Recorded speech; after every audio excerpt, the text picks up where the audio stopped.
Birthday celebration இந்த மாதிரி ஒரு ரெஸ்டாரண்ட்ல பிரைவசியா வந்து செலிப்ரேட் பண்ணணும்னு பிளான் பண்ணிட்டு இருக்கீங்களா? இந்த மாதிரி சாக்லேட்ஸ்லாம் வந்து டிஃபரெண்டா வந்து உங்க ஃப்ரெண்ட்ஸ் அண்ட் ஃபேமிலி கொடுக்கணும்னு ஆசையா இருக்கா? அப்போ வந்து வீடியோ ஸ்கிப் பண்ணாம பாருங்க. நான் வந்து எந்த ரெஸ்டாரண்ட் எங்க இருக்கு அப்படின்றதெல்லாம் வீடியோ முடியறப்ப சொல்றேன். ஏன்னா இது ஒரு நல்ல ஆம்பியன்ஸ் வித் ஷாப் வந்து அண்ணா நகர் பெசன்ட் நகர்ல மட்டும் தான் இருக்கு. நார்த் சென்னையில எதுவுமே இல்லையன்னு தேடிட்டு இருக்கும் போது அந்த ஷாப் தான் இது. இந்த ஷாப்போட நேம் வந்து சாக்லேட் ரூம். இது வந்து எங்க இருக்குன்னா கொடுங்கியூர்ல இருக்கு. வந்து சாக்லேட் ரூம்ல இருக்கு. அப்பனா வந்து வெறும் சாக்லேட் மட்டும் தான் இருக்குமான்னு கேட்டா அங்கதான் ஒரு ட்விஸ்ட். இங்க வந்து பாத்தீங்கன்னா ஒரு 100க்கும் மேல வெரைட்டிஸ் இருக்கு. பிளஸ் வந்து வெஜ் நான்வெஜ் ரெண்டுமே இருக்கு.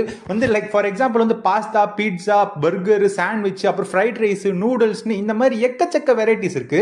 அது மட்டும் இல்லாம பாத்தீங்கன்னா நான் வந்து சஜஷன் சொல்றது என்னன்னா வந்து பெரிய பெரிய ஃப்ரைஸும் இவங்களோட ப்ரௌனி வந்து ஒரு சிக்னேச்சர் டிஷ் மாதிரி இருந்தது. இவங்களோட ஆம்பியன்ஸ் பத்தி பேசணும் அப்படின்னா வந்து ட்ரெடிஷனலா சேர்ஸ்லாம் இல்லாம வந்து ஊஞ்சல்லாம் போட்டு ரொம்ப அழகா கியூட்டா இருந்தது. ஸோ நீங்க வந்து ஒரு டேட் பிளான் பண்றீங்க, இல்ல வந்து ஒரு ஃபேமிலியான டைம், இல்ல வந்து ஒரு செலிப்ரேஷன் மாதிரி பிளான் பண்றீங்கன்னா இந்த ஸ்பாட் வந்து கண்டிப்பா வந்து நான் ரெக்கமெண்ட் பண்ணுவேன். இந்த மாதிரி கண்டென்ட் ரெகுலரா பார்க்கணுமா? என் பேஜை வந்து செக் பண்ணிட்டு மறக்காம சப்ஸ்கிரைப் பண்ணிருங்க.